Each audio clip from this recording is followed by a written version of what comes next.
أول شيء راح أكلمكم عن عجائب خلق الله في رأس الناقة، في إذنها وعينها وأنفها وفمها، عجائب كثيرة جدا، اسمعوها.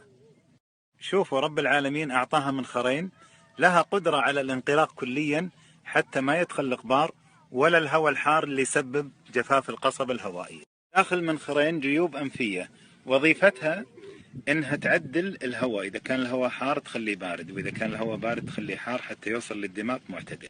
عندها حاسة شم قوية جدا، تشم ريحة قريناتها من مسافة 11 كيلو، وأيضا تشم النبات تعرف من خلاله وهو زين ولا مو زين.